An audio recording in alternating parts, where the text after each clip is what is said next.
কমলা দেবী তার স্বামী কমলেশ বাবু, দুই মেয়ে টিনা এবং কবিতাকে নিয়ে এক গ্রামে বাস করে। কমলেশ বাবু এক ফ্যাক্টরিতে কাজ করে, আর সেখান থেকে যা মাহিনা পায় তাই দিয়ে সে খুব ভালো মতো সংসার ম্যানেজ করে। এভাবেই সময় কাটতে থাকে। মা, আমার খাবার রেডি তো? তোমাকে আমি সকালে কি রান্না করতে বলেছিলাম, তোমার মনে আছে? এবার আমার খাবারটা দাও, আমাকে কলেজে বেরোতে হবে। মা, টিনা যা খাবারের কথা বলেছিল আমিও কিন্তু তোমাকে সেটাই খাবো বলেছিলাম। কই দাও, আমি আর টিনা একসঙ্গেই কলেজে বেরোবো, আমাদের খাবারটা দিয়ে দাও। এই নে ধর তোদের সবজি পরোটা। উফ, কবে যে আমি সবজি পরোটার হাত থেকে রেহাই পাবো কে জানি। প্রত্যেক দিন সবজি পরোটা তৈরি করতে আমার আর ভালো লাগে না। জানি না তোরা এত সবজি পরোটা খেতে ভালোবাসিস কেন। দুই বোনেই এরকম হয়েছিস। তোর বাবা তোদেরকে প্রত্যেক দিন মাছ মাংস খাওয়ানোর চেষ্টা করে, কিন্তু তোরা তো সবজি ছাড়া কিছুই চিনিস না। মা, তুমি জানো না এই সবজি পরোটা কতটা টেস্টি হয়? আসলে তুমি তো খাও না, তাই হয়তো তুমি বুঝতে পারো না। এই সবজি পরোটা খেলে তুমি বুঝতে পারবে আমরা দুজনে কেন সবজি পরোটা পাগল। কই দাও, বেশি কথা বলতে গেলে আবার পরোটা ঠান্ডা হয়ে যাবে। হ্যাঁ কবিতা, তুই একদম ঠিক বলেছিস। মা, এবার তুমি চুপ করো আর যাও, নিজে যেটা করছিলে সেটা করো, আমাদেরকে আর ডিস্টার্ব করো না। এই সবজি পরোটা খাওয়ার সময় কেউ যদি ডিস্টার্ব করে তাহলে কিন্তু খুব বিরক্ত লাগে। এখন শান্তি করে এই সবজি পরোটা খেতে দাও, তোমার হাতে সবজি পরোটা খুবই টেস্টি, তাই জন্যই তো প্রত্যেক দিন আমরা তোমাকে সবজি পরোটা তৈরি করতে বলি। টিনা এবং কবিতার মুখে এমন কথা শুনে কমলা দেবী খুবই রেগে যায়, আর সে তখনই সেখান থেকে চলে যায়। আর তারা দুই বোন মজা করে সবজি পরোটা খেয়ে কলেজে চলে যায়। আর প্রত্যেক দিন বিভিন্ন রকমের সবজি দিয়ে পরোটা বানাতে গিয়ে অনেক টাকা খরচ হয়ে যায়, কারণ সবজির দাম এখন অনেক বেশি। এমনই একদিন দুপুরবেলা তারা যখন সবাই একসঙ্গে খাবার খেতে বসে, এমন সময় কমলা দেবী বলে, টিনা, কবিতা, এই নে, আমি তোদের জন্য আজকে চিকেন কষা মাছ ভাজা বানিয়েছি, খেয়ে দেখ একবার কেমন হয়েছে। আসলে তোদের বাবা আজকে বাজার থেকে একেবারে জ্যান্ত মাছ কিনে নিয়ে এসেছিল, তাই তোদের জন্য একটু রান্না করে ফেললাম, আর মাছ ভাজাও আলাদা করে রেখেছি। তোদের তো মাছ ভাজা খেতে ভালো লাগে, নে খেয়ে নে। মা, তুমি তো জানো আমাদের কি ভালো লাগে, তাহলে তুমি কেন বেকার বেকার আমাদের জন্য এসব খাবার রান্না করতে গেলে? আর বাবা, তোমাকে কে আনতে বলেছে এই মাছ মাংস? তুমি জানো না আমরা সবজি পরোটা খেতে ভালোবাসি। তুমি আমাদের জন্য সবজি এনেছো তো, নাকি সেটাও ভুলে গেছো আনতে? আরে হ্যাঁ হ্যাঁ, তোরা চিন্তা করিস না, কালকে তোদের মা সকালবেলা আবার তোদের সবজি পরোটা বানিয়ে দেবে, ঠিক আছে? এখন অন্তত সব খাবারগুলো খেয়ে নে, তা না হলে এত খাবার নষ্ট হয়ে যাবে। এই শুনে কবিতা এবং টিনা দুই বোন প্রচন্ড পরিমাণে রেগে যায়, কারণ তারা দুই বোন কখনোই মাছ মাংস খেতে পছন্দ করে না। আর তাদের বাবা মা সেটা জানা সত্ত্বেও তাদেরকে প্রত্যেক দিনই মাছ মাংস খাওয়ানোর চেষ্টা করে, যাতে দুই বোনের মধ্যে সব রকম খাবার খাওয়ার অভ্যাস গড়ে উঠতে পারে। কিন্তু টিনা এবং কবিতা কখনোই সবজি পরোটা ছাড়া অন্য কোনো খাবার খেতে চায় না। এমনকি সেদিনও তারা রাগ করে নিজেদের রুমে চলে যায়। এই কবিতা, আজকে বরং আমরা বাইরে থেকে খাবার খেয়ে আসি চল। না রে, আমি বাইরে সবজি পরোটা খেতে যাব না, কারণ বাইরে সবজি পরোটাতে বেশি সবজি দেওয়া থাকে না, সামান্য একটু সবজি দেয়, আর ওই ছোট ছোট পরোটা, তাও আবার কত দাম নেয় বলতো। ওই সবজি পরোটা খেলে আমার পেটও ভরে না, মনও ভরে না। এটা তো তুই ঠিকই বলেছিস, তাহলে চল, বাড়িতে তো সবজি আছেই, আমরা দুই বোন সবজি পরোটা বানিয়ে ফেলি, তাহলে মা আমাদেরকে কিছু বলতে পারবে না। প্রত্যেকদিন মা আমাদের জন্য সামান্য কয়েকটা সবজি পরোটা বানাই বলে মা খুব বিরক্ত হয়, তাই না? এবার থেকে আমাদের সবজি পরোটা আমরাই বানিয়ে ফেলবো, চল। হ্যাঁ চল চল, রান্নাঘরে চল, দুজনে মিলে আজকে অনেকগুলো পরোটা বানাবো আর বসে বসে খাবো, তারপর দেখবো মা কি করতে পারি। এই বলে কবিতা এবং টিনা দুজনেই রান্নাঘরে চলে যায়। কি ব্যাপার, তোরা দুজনে আবার রান্নাঘরে কি করছিস? তোদের কি এখন খুব খিদে পেয়ে গেছে? সরে যা, আমি তোদের জন্য কিছু রান্না করে দিচ্ছি। তোরা কি ম্যাগি খাবি? তাহলে আমি ম্যাগি বানিয়ে দিচ্ছি।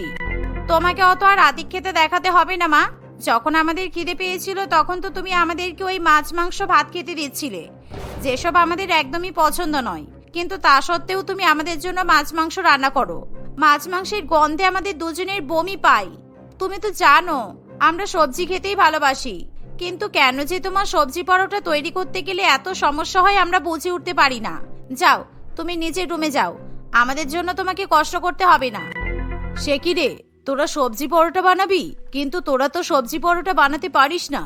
আমাকে দে, আমি ভালোভাবে সবজি পরোটা বানিয়ে দিচ্ছি। কিছুক্ষণ অপেক্ষা কর, আমি তোদের জন্য সবজি পরোটা বানিয়ে তোদেরকে ডেকে নেব। মা, কবিতা কি বললো তুমি শুনতে পেলে না? তুমি যাও তোমার রুমে, আমাদের জন্য তোমাকে সবজি পরোটা বানাতে হবে না। এতদিন ধরে সবজি পরোটা খাচ্ছি, আমরা ঠিক সবজি পরোটা বানাতে পারবো। তুমি যাও এখান থেকে। দুই মেয়ের মুখে এমন কথা শুনে কমলা দেবী রাগ করে সেখান থেকে চলে যায়। আর অন্যদিকে দুই বোন সবজি পরোটা বানাতে শুরু করে।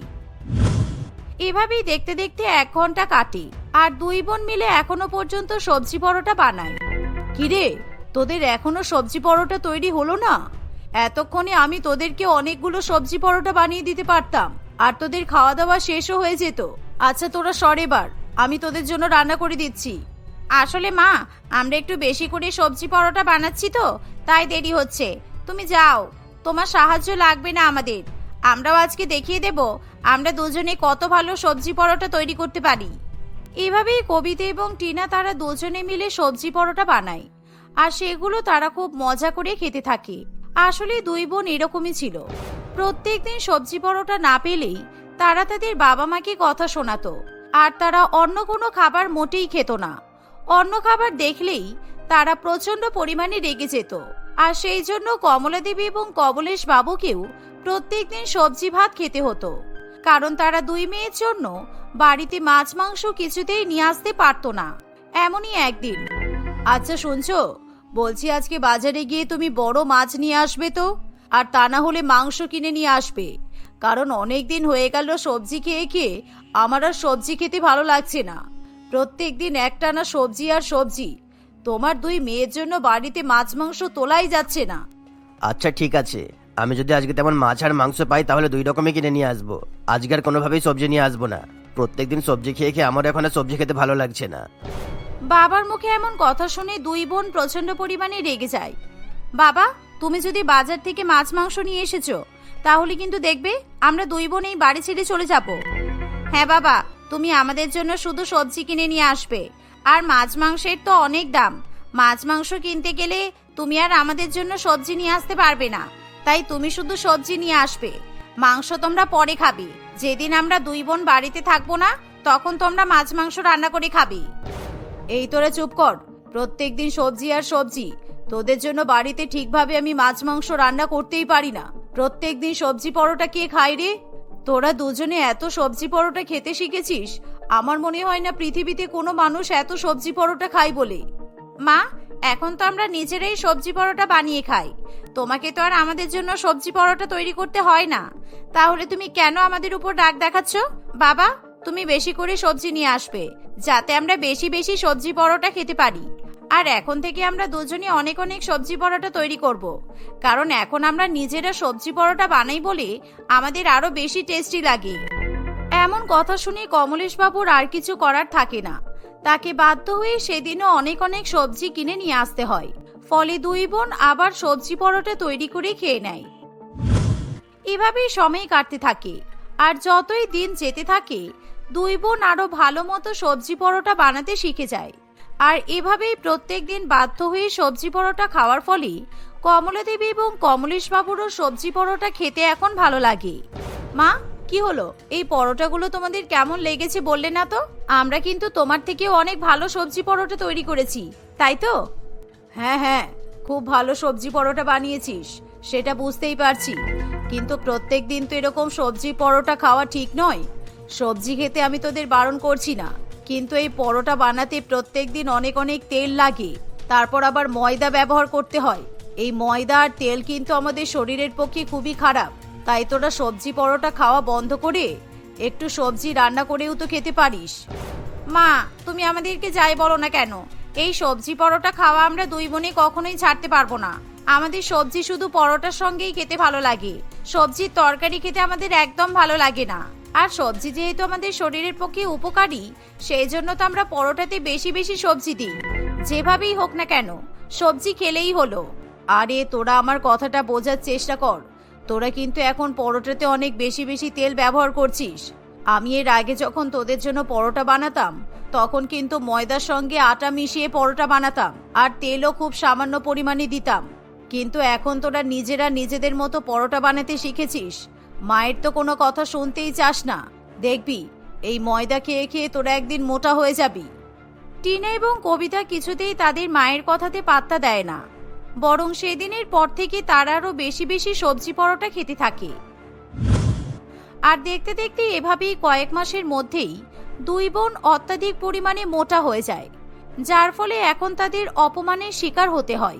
এমনই একদিন তারা যখন কলেজে যায়, তখন তাদেরকে দেখে কলেজের বন্ধুরা মজা করতে শুরু করে। ওই দেখ, আমাদের কলেজে দুই মুটকি চলে এসেছে, সবজি পরোটা পাগল দুই মেয়ে। প্রত্যেকদিন কলেজে এত এত করে সবজি পরোটা নিয়ে আসে, আর সারা দিন বসে বসে শুধু সবজি পরোটা খায়। আমার তো মনে হয় ওদের বাবা মা ওদেরকে ভালো মন্দ কিছু খাওয়াতে পারে না, সেই জন্য ওরা প্রত্যেকদিন সবজি পরোটা খায়। আর দেখেছিস, সবজি পরোটা খেয়ে খেয়ে ওদের শরীরটা কেমন হাতির মতো ফুলে গেছে। এই, তোরা কিন্তু আমাদের পাশে বসবি না বলে দিলাম, তোরা আমাদের থেকে অনেক দূরে বসবি। হ্যাঁ, ঠিক বলেছিস টিনা, কবিতা, তোরা ভালো পড়াশোনা করিস ঠিক আছে, কিন্তু তোদেরকে আর সামনে বসতে দেওয়া যাবে না, কারণ তোরা অনেক জায়গা জুড়ে বসবি, আর আমরা পেছন থেকে কিছু দেখতেই পাবো না। তাই তোরা কিন্তু এবার সবচেয়ে লাস্টে বসবি, যাতে আমাদের দেখতে কোনো অসুবিধা না হয়। এভাবেই অত্যাধিক পরিমাণে মোটা হওয়ার ফলে কবিতা এবং টিনাকে প্রচন্ড পরিমাণে অপমানিত হতে হয়। এমনকি বাড়িতেও তাদের প্রত্যেকদিন বাবা মায়ের মুখে কথা শুনতে হয়। কিন্তু তবুও টিনা এবং কবিতা কিছুতেই সবজি পরোটা খাওয়া ছাড়ে না। এমনই একদিন তারা দুই বোনে যখন গ্রামের পথ দিয়ে হেঁটে যায়, তখন তাদের প্রতিবেশীও তাদেরকে নিয়ে কথা বলতে শুরু করে, আর তাদেরকে দেখে প্রচন্ড পরিমাণে হাসি ঠাট্টা করতে থাকে, যা দেখে টিনা এবং কবিতা দুজনেরই খুবই খারাপ লাগে। টিনা, আমরা আরো রোগা ছিলাম তখন কত ভালো ছিলাম বল। তখন আমাদেরকে নিয়ে কেউ কোনো কথা বলতো না, আমাদেরকে কেউ অপমানও করতে পারতো না। কিন্তু এখন আমরা সত্যি অনেক বেশি বেশি সবজি পরোটা খাই বলে কত মোটা হয়ে গেছি, আর সেই জন্য লোকজন এখন আমাদেরকে অপমান করছে। আমার আর ভালো লাগছে না। হ্যাঁ রে, তুই ঠিকই বলেছিস। এবার তো আমারও মনে হচ্ছে সবজি পরোটা খাওয়া একদমই কমিয়ে ফেলতে হবে। আমি আজকেই বাড়িতে গিয়ে বাবাকে বলবো, আর আমি জিম জয়েন করব, তার সাথে ডায়েট করতে শুরু করব। এভাবে প্রত্যেক দিন আর সবজি পরোটা খাবো না। মা ঠিকই বলে, সবজি রান্না করে খাওয়া ভালো, এভাবে প্রত্যেকদিন সবজি দিয়ে পরোটা খাওয়া উচিত নয়।